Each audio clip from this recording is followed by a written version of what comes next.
Former President John Quincy Adams had a lot going for him. He spoke 7 languages, served on the Supreme Court after being president, and his IQ has been estimated at 175, even higher than Einstein's. So it might surprise you to hear he funded one of the strangest missions in American history. It's the 1820s. We're in Washington, D.C., and President John Quincy Adams is ready to approve a pretty shocking expedition. Is it a new passageway west for expansion? No. Is it to explore new trade routes through South or Central America? Not even close. Quincy Adams is being asked to fund an expedition to send search parties deep beneath the Earth's surface, hoping to discover subterranean worlds and conduct trade with a race of people who maybe live there. According to some, Quincy Adams is a believer in what's called the hollow Earth theory.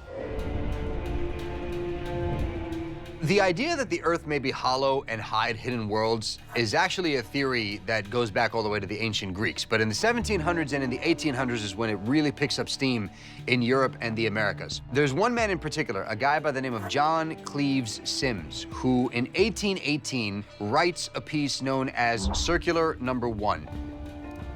Sims postulates that there's 2 pathways to the hollow center of the Earth. One on the North Pole and one on the South Pole. And that if we dig deep enough, we can find those pathways and get to this new world. Sims is ready to make this happen, and so he calls out for 100 brave souls to help him dig into the Earth and to try to find these hidden worlds that lie just beneath our feet. As an enticement, he tells these would-be volunteers they're gonna find worlds full of men, full of riches, and full of this great phrase, thrifty vegetables. I guess this is what a world looks like before the discovery of gold. That the chance for riches comes in the form of thrifty vegetables. Now, most people would obviously think that an idea like this is crazy, but it's not that far-fetched to the President of the United States. There's some debate about whether Adams was all in on the hollow Earth theory, or if he just wanted to do some exploration of the North and South Poles. Sadly for Sims and Quincy Adams and the Mole people, Adams is voted out in favor of Andrew Jackson, who was far too busy with above-ground natives to bother with any subterranean natives. With government funding gone, Sims would die a few years later, never realizing his dream of meeting the Mole people and eating their thrifty vegetables. Quincy Adams' Hollow Earth expedition might not be the most unbelievable expedition funded by a president. Imagine millions of military dollars spent on a voyage of the mind.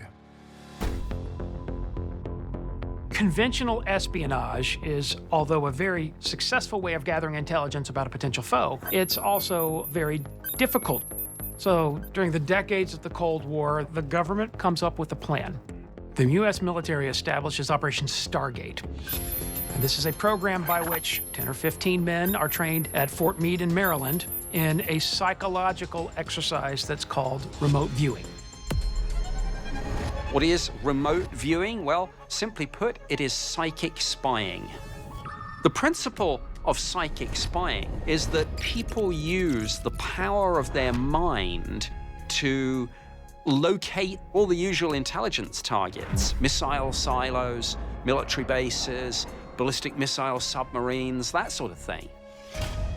The advantage offered by remote viewing is that you get all of the successes associated with conventional espionage without taking on the hazards and the risks of sending somebody behind the lines of a potentially hostile country.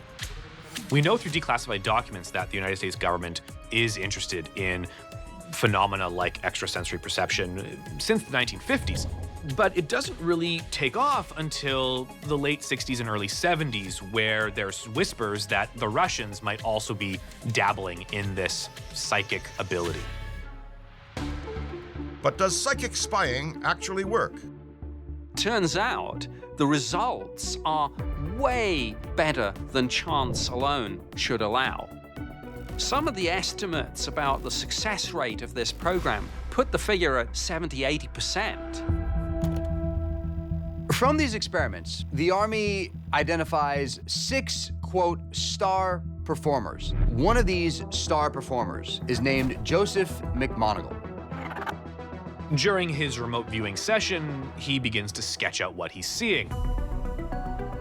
McMoneagle claims that he's capable of seeing deep into the Soviet Union, and he observes the construction of a large submarine. And what McMoneagle describes ends up being the Typhoon class of Soviet ballistic missile submarine, 6 months before their existence is made public. But while McMoneagle is seen as a star performer, he's not even the best one of the group. That would be his colleague, Pat Price, who was deemed a psychic treasure. Pat Price is supposedly successful in being able to infiltrate an underground Soviet nuclear research site. Price claims to remote view the development of a particle beam weapon that the Soviets are going to use to shoot down satellites. Despite its promise, Operation Stargate never really takes off. Eventually, the CIA decides that it's time to revisit remote viewing, and in 1995 decides it's time to scuttle the program. But there's a suspicion that it's only in public that the plug has been pulled. Some people believe these programs continue to this day. There is a theory that this is a classic black op. It's still going on, but it's buried somewhere in the private sector, perhaps. Brings a whole new meaning to the idea of working from home. Anybody who's ever taken a brutal red-eye next to a screaming infant knows traveling with babies is no picnic. But at the dawn of the 20th century, penny-pinching parents discovered a novel way to farm out sending your kids to grandma's, thanks to a bizarre loophole. In 1913, the U.S. Postal Service starts accepting packages that weigh over 4 pounds. So naturally, people start testing the system. What can I mail now that there's no real weight limit? People start shipping the most random things. Bricks, eggs, chickens, just to see if it could be done. In January of that year, a family from Ohio named the Beegs decide to stick a 15-cent postage stamp on their son and mail him to his grandma about a mile away. And here's the thing, it works.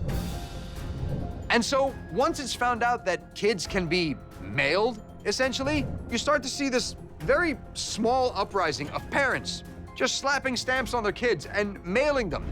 Between 1913 and 1915, at least 7 other families mail their children. The longest was one girl was mailed from Florida to Virginia, 720 miles. But this trend quickly gets stamped, return to sender. The U.S. Postmaster General does not find this practice adorable, so he finally does what I think a lot of people didn't expect would be necessary, and he outlaws mailing your children in 1915.